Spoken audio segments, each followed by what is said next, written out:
What's up, everybody? This is the Hedge Mage, and I'm back again for another Pauper video. So, recently, as I'm sure some of you have heard, we have a new standard legal set coming out called Murders at Karlov Manor, and Wizards of the Coast, as of recording this video, have just revealed the full spoiler for the set.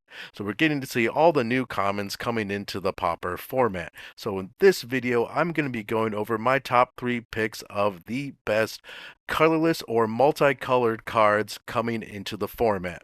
As always, if you want to support the channel, if you could leave a like on this video and hit that subscribe button, I would greatly appreciate it. And with that out of the way, let's take a look at all these new cards. All right, so coming in at number 3, I have Escape Tunnel, which is one of the new utility lands. I think one of the two new utility lands that we're getting for the format. So basically, when this land has two activated abilities, we can tap it, sack it, and search our library for a basic land card and put it onto the battlefield tapped, then shuffle, or you can tap it, sacrifice it, and target creature with power 2 or less can't be blocked this turn. So this card is very niche. Essentially, it's evolving wilds with a second ability, and the second ability is very good. Um, However, when it comes to fetch lands, I don't think really anything is going to replace our 1 mana land cyclers or any of the new Capenna fetch lands because they gain you 1 life when they enter the battlefield. And with how present burn is, any life gain that you can get in any way is definitely going to remain relevant. So I don't think this is going to replace any of the ways that we fetch basic lands already in the format. However, its second ability does cause me to question whether this card is good or not. And I think in certain builds where you're trying to push a lot of damage through with one creature, it definitely has some potential.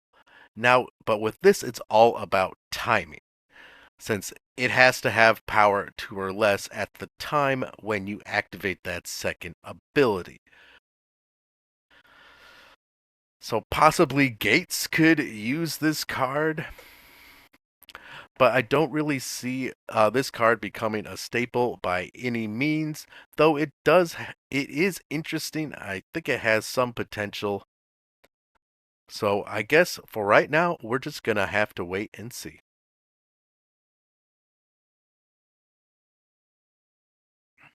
So coming in at number 2, I have Gadget Technician for 2 generic mana, a blue and a red. It's a Goblin Artificer. When Gadget Technician enters the battlefield or is turned face up, create a 1/1 colorless Thopter artifact creature token with flying. So this card also has Disguise. So it's kind of like an upgraded version of Morph. So you can, for 3 generic mana, you can put this card, cast this card face down as a 2/2 creature. It also has Ward 2. And then at any point after playing it face down, you can activate its disguise cost. Now, this card's disguise cost has 2 hybrid mana symbols of a blue or a red, so you could flip it up for either 2 blue, 2 red, or a blue and a red. And it's a 3/2. Most of the disguise cards from this set are pretty much all of them I don't actually see as playable, and those are also all of the multicolored cards from the set, from what I understand. This is probably one of the only playable ones, though. So I kind of wanted to highlight it just for that fact alone. Basically, all the other cards, their abilities only activate when they're turned face up or some other situation. There are 2 of them from what I remember seeing, that this being one of them, that also trigger when they enter the battlefield. And that is why I want to talk about this card, because if you do, let's say for example, you play it face down for the 3 mana, right? You can then use a card like Ephemerate or Ghostly Flicker, for example, and then exile it and return it to the battlefield. And when that happens, it enters the battlefield face up, which means its ability will trigger. So you won't necessarily have to pay the its 2 mana disguise cost to turn it face up. So there's a way to actually use this card. Where does it go though? There's only maybe one deck that I can think of that might want to use it. Possibly Jeskai Ephemerate or any deck in these colors that wants to blink cards or do ghostly flicker loops with, something like Archaeomancer, for example, may end up thinking that this might be a good card to run. I don't really know if it's gonna make it into those decks. I would be surprised. Probably more likely that it will be in like a PDH build again. I think a lot of the comments in this set are probably have more potential in PDH than constructed. Though I think this card, even at 4 mana, does have some potential just because does have an enter the battlefield ability. We can generally exploit those types of abilities. You get an extra creature with it, which could be used for a lot of things to just put some more pressure on the board, have another chump blocker around. There's a lot of things you can do with just a 1/1 artifact. But is it good enough for the format? Probably not, and that is why I'm putting it at number 2 today.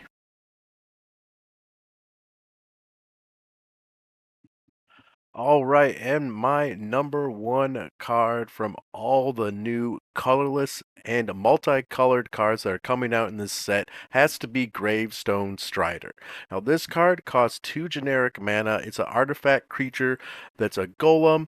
It has 2 activated abilities. So, its first one, you can pay 1 generic mana and add 1 mana of any color, activate only once each turn, or you can pay 2 generic mana and exile Gravestone Strider from your graveyard to exile target card from a graveyard. It is a 1/3.